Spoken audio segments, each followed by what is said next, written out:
Hello friends, welcome all. So hopefully everyone would have given your prelims. So prelims oda first impression எப்படி இருந்ததுன்னு சொல்கிறதுக்காக I am placing this video. சரிங்களா?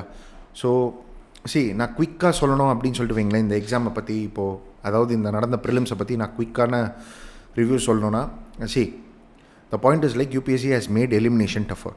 சரிங்களா? So questions வந்து எல்லாருக்குமே தெரிஞ்ச மாதிரி தான் இருந்தது, தெரியாத கொஸ்டின்ஸ் அப்படின்னு சொல்கிற மாதிரி இல்லை. அதாவது டாபிக்ஸ் வேர் நோன். சரிங்களா? But however eliminating and getting the answers were difficult.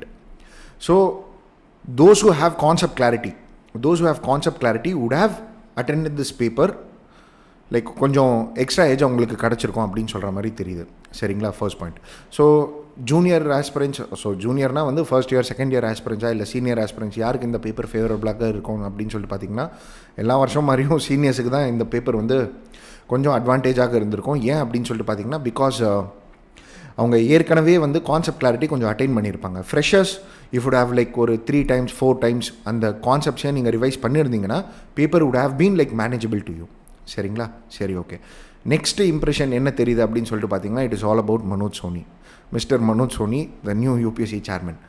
So இன்டர்வியூவில் மனோஜ் சோனி சார் உடைய ஆட்டிடியூட் எப்படி இருக்கும் தெரியுமா? லைக் நீங்கள் வாங்க, நான் கொஸ்டின் கேட்பேன், நீ கரெக்டாக ஆன்சர் பண்ணனா உனக்கு மார்க்கு, இல்லைனா உனக்கு நான் மார்க்கு கொடுக்க மாட்டேன் அப்படின்னு சொல்கிற ஆட்டிடியூட் தான் இருக்கும் இன்டர்வியூவில். ஸோ அதே ஆட்டிடியூடை வந்து ப்ரிலிம்ஸ் பேப்பரில் அவர் ரிஃப்ளெக்ட் பண்ணியிருக்காருன்னு சொல்லிட்டு தெரியுது. So this is one sort of first impression which came to me when I saw the question papers. And அதே மாதிரி one more thing which I wanted to tell, அதாவது என்னென்னா those who have prepared mains ப்ரிப்பரேஷனில் இருந்தவங்களுக்கு இந்த paper வந்து கொஞ்சம் மேனேஜபிளாக இருந்திருக்கும்.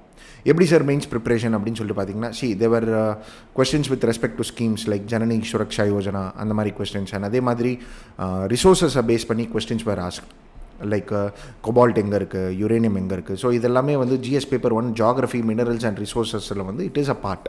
அதே மாதிரி அந்த ஜனனி சுரக்ஷா யோஜனாலாம் நீங்கள் பார்த்தீங்கன்னா சொசைட்டி டாப்பிக்கில் லைக் நீங்கள் ஜென்ரலி படிப்பீங்க கவர்மெண்ட் இனிஷியேட்டிவ்ஸ் அண்ட் ஸ்கீம்ஸ் அப்படின்னு சொல்லிட்டு.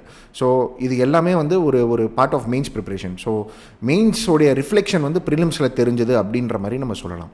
சரிங்களா? ஸோ இது இன்னொரு impression which I got. And with respect to cut off is definitely going to be low.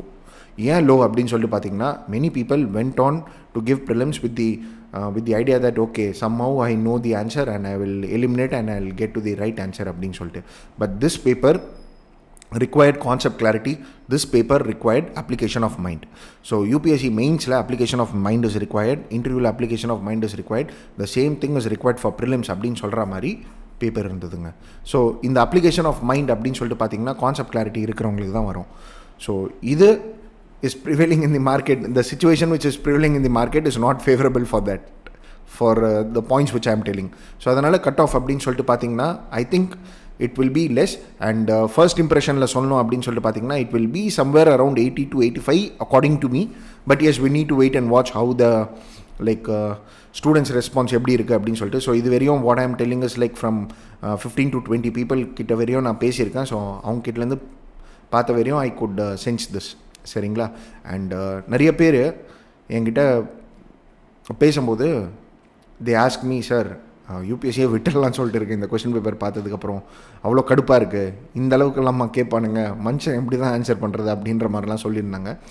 Guys, எல்லா வருஷமும் இந்த மாதிரி சொல்கிறவங்க இருப்பாங்க தான். But next what to do அப்படின்னு சொல்லிட்டு பார்த்தீங்கன்னா ஃபஸ்ட்டு 2 நாளைக்கு கம்னு இருங்க. So the thing is like immediate actions are immediate reactions are always detrimental. சரிங்களா? ஸோ பேப்பரை பார்த்தோன்னே பேனிக் ஆனவங்களுக்கு இந்த பேப்பரை ஆன்சரே பண்ணாமல் போயிருக்க முடியும், அதாவது போயிருப்பீங்க நீங்கள். பட் சர்டன் கொஸ்டின்ஸ் நீங்கள் ஆன்சர் பண்ணியிருக்க முடியும்னு சொல்கிற மாதிரி தான் இருந்தது. சரிங்களா? So yes, first be calm and composed for 2 days. So do what you like to do and then think what to do next அப்படின்னு சொல்கிற மாதிரி. இல்லை சார் நீங்கள் சொல்லுங்கள் சார் நான் என்ன பண்ணணும் இப்போவே சொல்லுங்கள் சார் அப்படின்னா what I would del is like make your preparation holistic. So this is the thing which I would like to tell for UPSC aspirants. Holistic preparation na இந்த பேப்பரை பார்க்கும்போது எப்படி தெரியுதுன்னா எல்லாமே தெரிஞ்சிருக்கணும், நல்லா தெரிஞ்சிருக்கணும், அந்த மாதிரி பேப்பர் இது.